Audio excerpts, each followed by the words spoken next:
Bon, mais la plupart des interventions, à part celle de Bruno tout à l'heure, étaient vraiment centrées sur le débat français. Et je crois que quand on adopte une perspective internationale, ce qui frappe, c'est qu'on ne sait pas de quoi on parle quand on parle du revenu universel ou du revenu de base inconditionnel. Il y a une telle variété disponible. Et je crois que là, c'est important de faire ce qu'a proposé Alain Caillé tout à l'heure, c'est-à-dire de poser la question en amont. Parce que franchement, je crois qu'on ne sait pas autrement de quoi on parle. Jean-Baptiste de Foucault a parlé du vrai revenu d'existence, et puis ce qui nous a été présenté là, c'est quelque chose d'assez modeste, en fait, très Lampedusa, quoi. Contre Lampedusa, mais pas le Lampedusa du XXIe siècle, le précédent. Et je pense que là aussi, je pense que c'est important parce que Christophe Fourel l'avait dit dans son introduction, les promoteurs du revenu universel ou du revenu de base inconditionnel ont tendance à présenter ça comme la solution universelle. Et là, je pense que ça pose une vraie question. Parce que, on pourra débattre tout à l'heure, mais je pense que ça pose une vraie question parce que si on reprend les priorités, et là je vais reprendre les mots du manifeste convivialiste. Je suis relativement jeune dans le monde convivialiste et j'ai relu avant de venir le manifeste, ou du moins son abrégé. Et ce qui m'a semblé être la priorité dans laquelle moi je me retrouve tout à fait, c'est qu'il s'agit de contrecarrer les dynamiques mortifères actuellement à l'œuvre. Et là je pense que le revenu universel ou le revenu de base inconditionnel manque la cible. Et quand il s'agit, là aussi je reprends les mots du manifeste, quand il s'agit d'affronter des puissances colossales, je pense que le revenu universel n'est pas le bon levier. Donc pour être assez rapide, je signalerai uniquement 3 points. Le premier point, et ça a été dit tout à l'heure, les promoteurs en général du revenu de base inconditionnel disent que ça va augmenter le pouvoir de négociation individuelle sur le marché du travail. Ça, personnellement, et mon expérience professionnelle, me fait sérieusement douter de cette chose. Et je donnerai qu'un seul exemple concret, c'est aux États-Unis le cas de Walmart, le plus gros employeur privé américain, qui de façon systématique se permet d'avoir des salaires, de fixer ses salaires suffisamment bas pour que les employés puissent encore bénéficier de l'aide publique américaine, c'est-à-dire des food stamps et de l'accès aux soins de santé. Donc ça me semble être un risque énorme, et de croire que le salarié individuel aura un pouvoir de négociation plus important me semble ne pas se rendre compte des rapports de force qu'il y a effectivement sur le marché du travail et dans le monde du travail. Le deuxième point, c'est l'histoire sociale, et c'est un point que Robert Castel avait mis en avant pour critiquer ce qu'on appelait à l'époque le revenu d'existence. C'est que l'histoire sociale montre que les protections sociales se sont construites à partir du travail, et qu'il y a un très grand risque de déconnecter, comme les promoteurs, en tout cas du vrai revenu de base inconditionnel le font, de déconnecter travail et protection.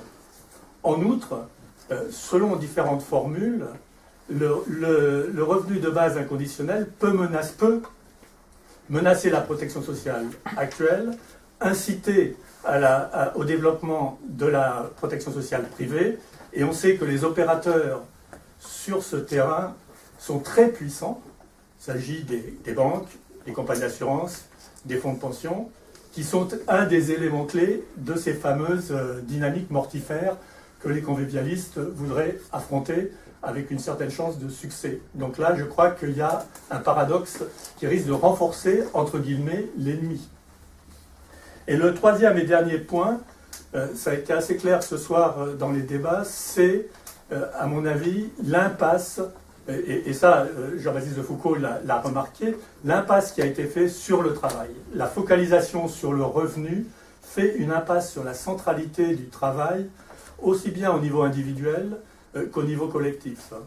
Et là, moi aussi j'ai lu le livre de Rutger Bregman, et là je trouve que Rutger Bregman exprime bien, à mon avis, une des impasses des promoteurs du revenu de base inconditionnel, qui est de prendre la richesse existante comme un donné. lui, il parle de, je l'ai lu en anglais, mais je pense que la traduction française, il parle de société d'abondance. La société d'abondance, c'est vrai dans certains pays, c'est pas vrai au niveau international, loin de là. Et là où c'est vrai, il faut voir comment est produite cette richesse.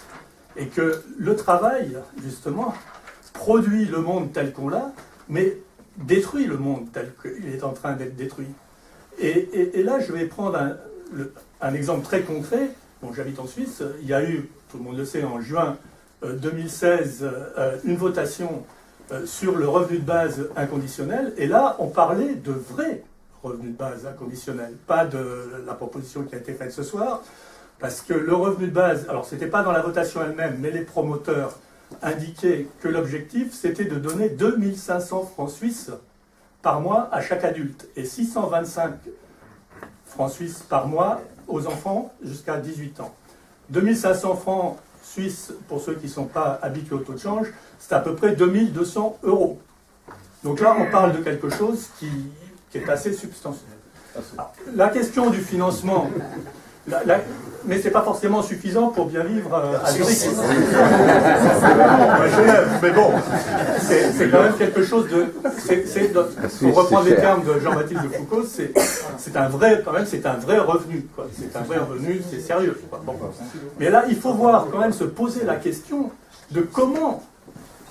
sans savoir si c'est finançable ou pas, mais imaginons que c'est finançable.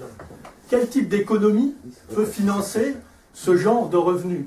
Alors l'économie suisse peut peut-être le financer, mais sur quoi repose la force de l'économie suisse? La question est posée.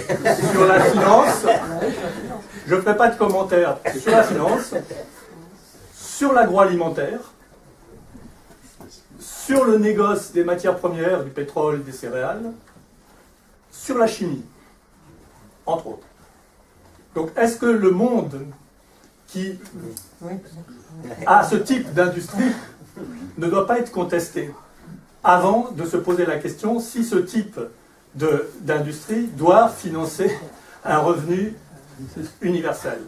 Et pour rester dans et conclure sur une image suisse, la question que se posent souvent les promoteurs, en Suisse c'était très clair, c'était comment traire la vache, sans se poser la question de savoir comment on élève la vache et comment en fait on produit la vache. Donc je pense qu'il faut revenir sur ces questions qui à mon avis sont plus... Et là je m'inscrirai très bien dans ce qu'a dit Bruno Tardieu, je crois que si on parle de pauvreté, et en réalité on a beaucoup travaillé là-dessus au niveau international, c'est pas la question du revenu qui est prioritaire, c'est pas la question du revenu qui est la seule question à aborder.